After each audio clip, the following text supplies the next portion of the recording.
I did it, Bryce. I finally got a haircut appointment. Uh-huh. I got it with this special stylist who will make me look super cool. Yep.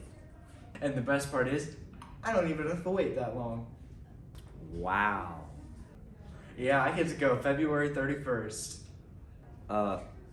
Wait, what? There's no such thing as February 31st. It doesn't go that far. Sure, you're just messing with me, Bryce. That's like saying there's no such thing as a June 31st. Luke, seriously, it doesn't exist. Fine, I'll reschedule for the 30th.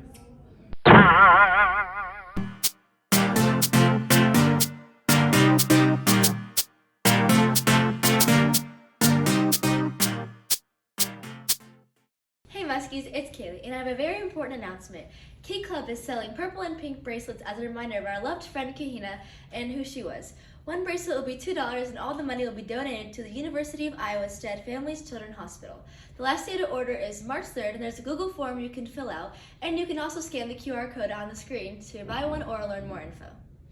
Hey Muskies, it's Gabe. And Bree back with this week's general announcements. If you're interested in the Martial Arts Club, practice takes place from Tuesday through Friday from 3:45 to 5 p.m. in the Van Heck Center. If you have any questions, you can talk to Jesse Valenzuela in the hallway or in an email. And if you're looking for some silver cord hours, volunteers are needed for the Jefferson Carnival on Friday, March 3rd from 4:45 to 7 p.m. You will get pizza or nachos and a drink. If interested, you can email Miss Manjoin. And Muskie Track online store is open and it closes today, so get your orders in ASAP. And if you want to dance your heart out at the Muskie Palms, we'll hold auditions for the 23-24 season on May 6th. The clinic will be the week of May 1st to the 5th, and make sure you fill out the form in the general announcements. And that's all for this week, Muskies. We will see you soon. It's Em, and this is my little art tutorial. So the first thing you're going to want to do is to figure out what you are going to draw. And once you figure out what you're going to draw, you need to go on and sketch it out.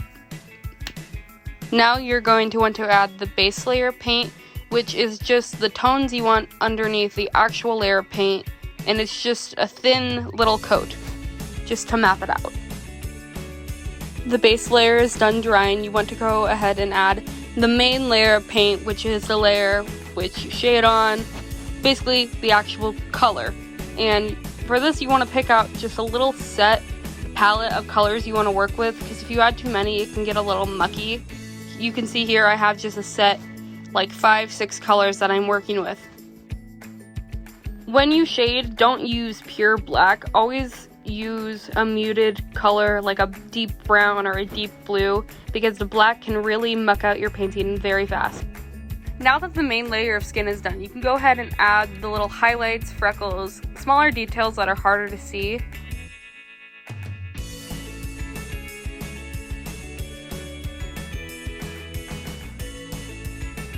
Now that the smaller and main details are done, I go ahead and I do the background. For the background, I add a nice thin layer of the color which I want the background to be, and then I go ahead and paint over it.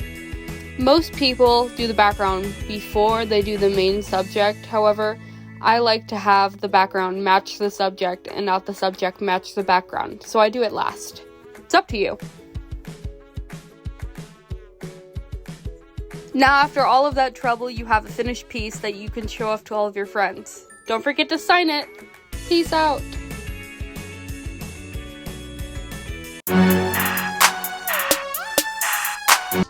Hey there, Muskies. Welcome back to the Muskie Sports Network. I'm Bryce. And I'm Kaylee, and we're coming at you with your Muskie Sports News. Now that the winter sports have ended, we don't have much to talk about, except congratulations to Evan Frankie for placing 7th at state.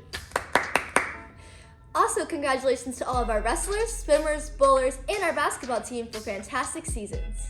Yes, and by the way, Kayla, are you planning on playing any spring sports? Yes, I am. And if any of you guys are planning on playing any spring sports, there's forms and daily announcements you can fill out. We'll make sure to congratulate all of your winter sports athletes, and we will see you next week. And now we take a short break for some music news. The MHS Choirs will have a concert tonight at 7 p.m., and they will be holding their annual dessert concert March 6th at 7. The MHS bands will have 2 concerts this week. One will be at 7 on Tuesday, and the other will be 7 on Thursday. That's all for this music news. Quick sports update. Boys varsity bowling got 5th in state. Congrats to all of you guys. See you next time.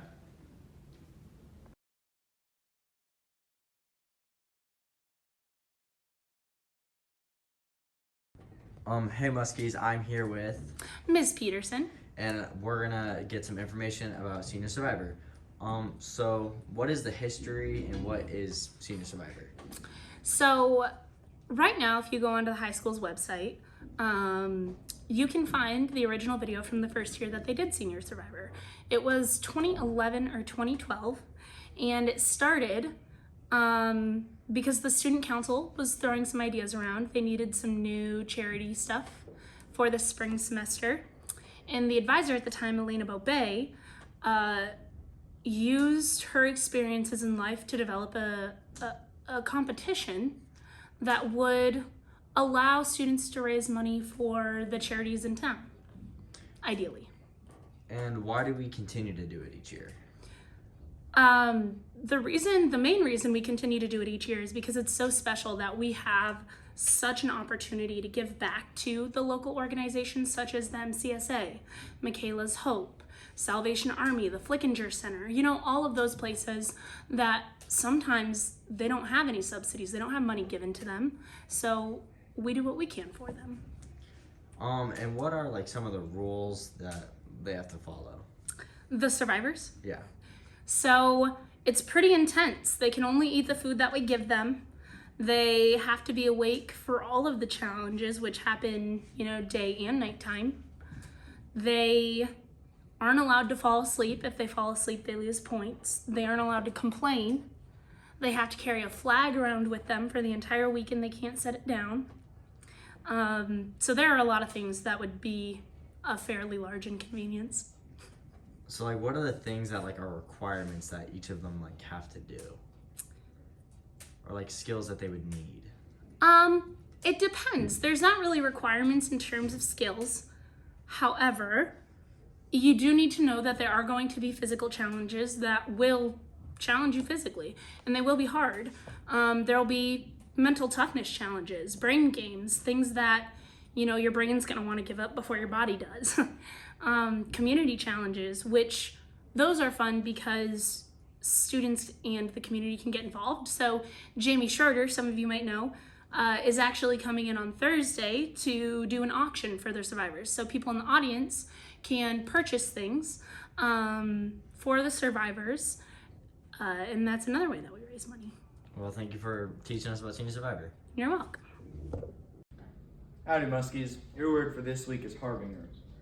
I don't know if I'm saying that right, but yeah. The word harbinger describes a person or a thing that announces the arrival of something or someone.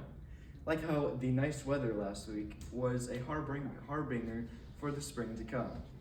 Peace out, Muskies. I'll see you next time. Quick sports update. Boys varsity bowling got 5th in state. Congrats to all of you guys. See you next time. Hey Muskies, it's Kaylee back with this week's weekly poll. The results from last week's poll are 95% of you put both of your socks on and then your shoes, and 5% of you put one sock on, one shoe, one sock, and then the other shoe, which that's kind of weird. But don't forget to vote in this week's poll at Muskie Mints on Instagram.